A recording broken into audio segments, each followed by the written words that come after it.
There's no such thing as negative energy. It's all just energy. When you make it your practice to notice and observe any energy that shows up without judging it as good, bad, negative, positive, you're just accepting and present with it as it is. You don't create resistance, which is essentially clamping down on that energy and holding it in place. You allow it to move through you naturally and do its thing. Accept it. Be present with it. The present moment isn't just this moment. Living in the present moment means enjoying and understanding the moment that just passed and the moment that's right ahead of you. Lately, I've been using the hand sign of prayer to remind me to narrow my focus from focusing on the eternal past and the eternal future, but to narrow my focus to this present moment. Because literally that's all I'll ever have. I've learned to let go of happy times and to let go of bliss, to let it come, enjoy it for what it is, but to move on. And I've learned not to be afraid of the future, because my future is blessed. But a prerequisite for enjoying the present moment was the understanding that no matter what I do, I am on the path. Despite my best efforts, I could never take myself off of my path and excuse myself from what is meant for me. In that, I have the freedom to enjoy the present moment. Watch what you feed your spirit, because your spirit controls your consciousness, and your consciousness controls your state of being. And if you want to stay in the present moment and in the now and in gratitude, you have to feed your spirit the right things. Positive, peace, love. If you keep on trying to find the answer, you're just going to drive yourself crazy. Because reality is that what is abides within the unknown, and that unknown is what makes life beautiful. If you knew what was going to happen at every moment, then what would be the point, right? But our intuition, that sudden happening that we can't explain, we can feel it, but we can't explain it, is what makes life beautiful. However, our mind tries to put everything into logic. It tries to logistify everything, explain everything. And the reality is, you can express it, the truth, but you can't explain it. Right now, I can only express what I feel, but I can't really explain it because you have to come within. You can't really see it from the outside. Like scientists, they're stuck at logic, which is why they will never be able to understand consciousness. They won't be able to understand the mystic because they have placed a boundary on themselves. You have to realize that there's the mind, the body, which is instinct, the mind, which is intellect, and the soul, which is intuition, the unknown. That unknown is amazing. That unknown is what you have to abide in. You have to unify all three of those in order to become what some may call enlightened. That is true wisdom. If you continue to seek deeper understanding of this reality, you will likely come to the realization that none of this is real. Consciousness is basically awareness of an experience. If you pick up a pen, you can feel it with your fingers, you can see it, you might be able to smell it. Well, what happens when you take away all those senses? Suddenly you have no idea if you're holding anything. Your consciousness about this physical reality is effectively just unplugged. You aren't really perceiving reality. Reality wouldn't exist without your perception of it. It's kind of like a video game that only loads the room that you're in. Nothing actually needs to exist because the only thing that matters is that the perceiver perceives it. That perception is happening, but it doesn't mean that the thing being perceived is actually there. Here's some potentially freeing news. There is no right or wrong way to be.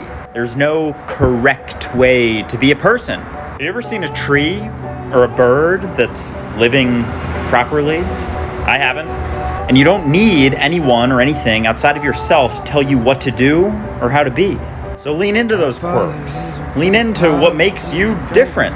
But never forget that there's no right way to be you.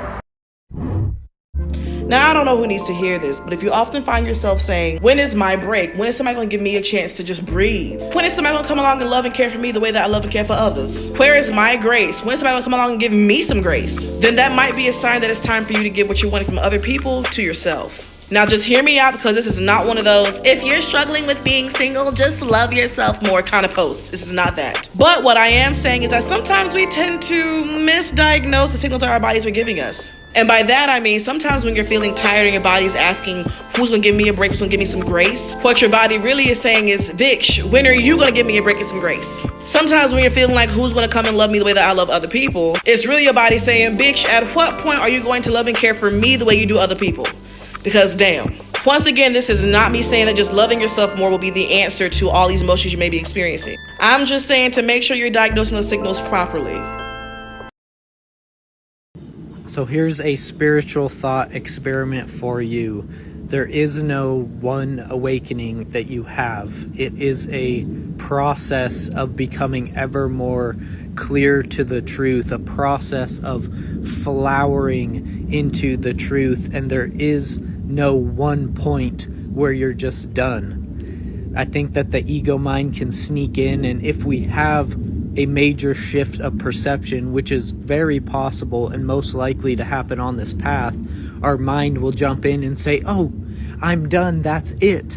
And it can prevent you from deepening because you don't realize that it's not something that's done or not done. There's this deepening process that can continue throughout your whole lifetime and maybe even multiple lifetimes after this one. And when we think that, oh, awakening's just one thing and we're done, it can make us very, separate from the people that aren't where we're at. And that's how the ego mind can sneak in, because we'll be like, oh, you're not awakened yet?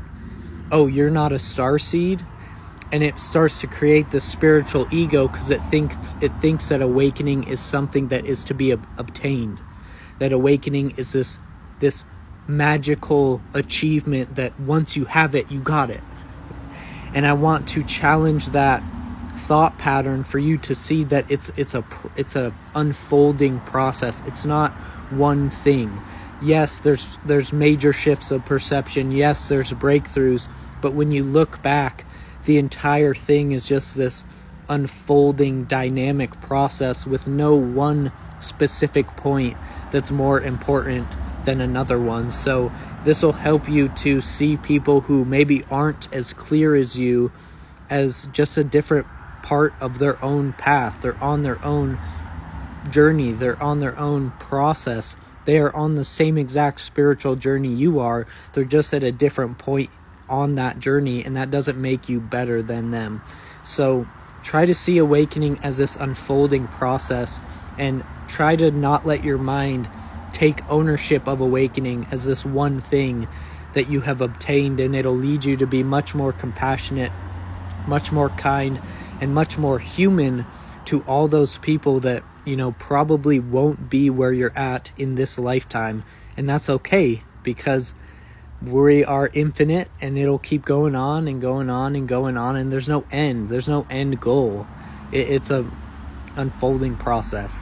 You do know that this human experience is about focus, right?